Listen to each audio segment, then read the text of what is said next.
Let me paint the scene. I get home from work, I chuck on my laptop, put a bit of work on and put the live weigh-in show in the background.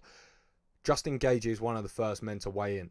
Charles Oliveira has 15 minutes left and he has still not weighed in. This was a massive red flag. Now, if you don't know, Charles Oliveira missed weight the first time. Of course, this is a championship fight, so he needs to make 155 pounds. He was zero point 0.5 over. He done the towel, he done the box, he took the boxers off. 0.5 needed to go.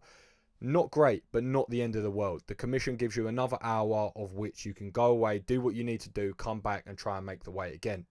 He then failed.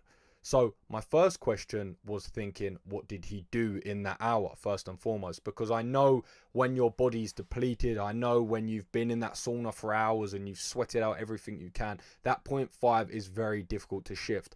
But if you chuck on a hot suit and run around the apex a few times, you probably would have been able to do that 0.5.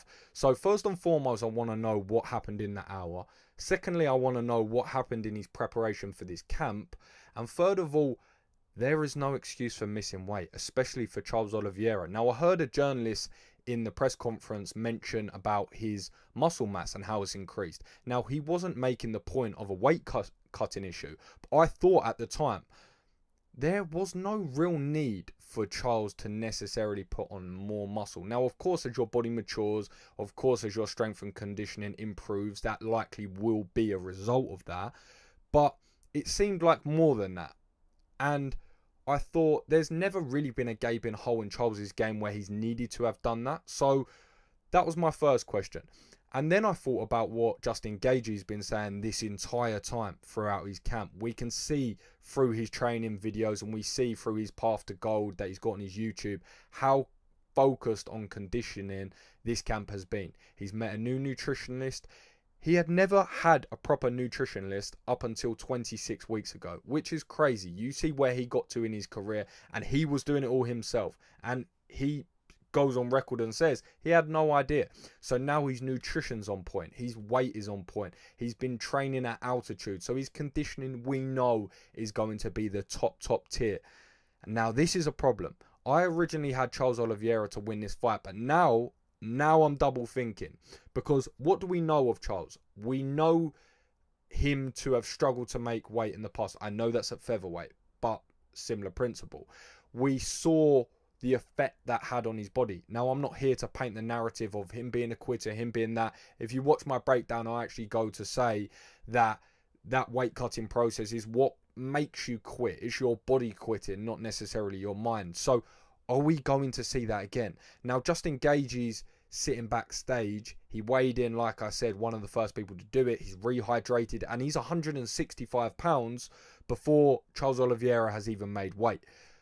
So that's a massive advantage. He's giving his body time to rest, recuperate, take on the vitamins, the nutrients that it needs, getting protein, sodium, hydration back in the bloodstream, while Charles is there dying in a sauna, quite literally. Now, I know that sounds exaggerated, but that is quite literally what you're doing, especially when it's that 0.5 pounds. So now I'm thinking, is that going to affect his ability to take his shot? It has to. It has to. There's no two ways about it. It has to impact that. Now, we know through Charles's history, he always takes a shot and he usually gets dropped or usually gets stumbled. So now we add Justin Gaethje into the equation. This is worrying. This is worrying for Charles. And like I said, it made me go into verdict. It made me scroll through and change my pick from a third round submission, Charles Oliveira, to a second or third round TKO for Justin Gaethje, because all of this is playing into his favour. And like I said, he didn't even make the weight eventually. So then it puts the UFC in a predicament of Justin Gaethje's made the weight and this is probably his last ever title shot. So you cannot make this an exhibition match. You just cannot do that, especially when Justin Gaethje's made the weight. So I personally think they made the right decision. They said, you are stripped from the title. You cannot win the belt, but Justin Gaethje can.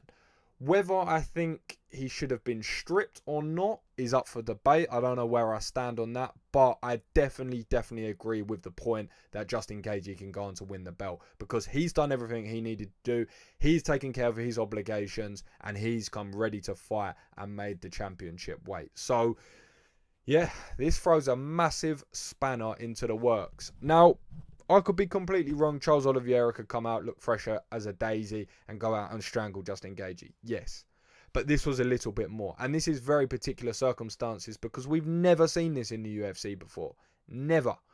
So this has to have an impact. It surely has to have an impact. But that's my 2 cents anyway. Drop in the comments what you think and how you think the fight's going to play out. As always, you know what to do. Hit the subscribe button and a little bell icon for little chats like this, behind the scenes footage, documentaries, and MMA from the UK. Enjoy the fights this weekend. Take care of yourselves. Peace.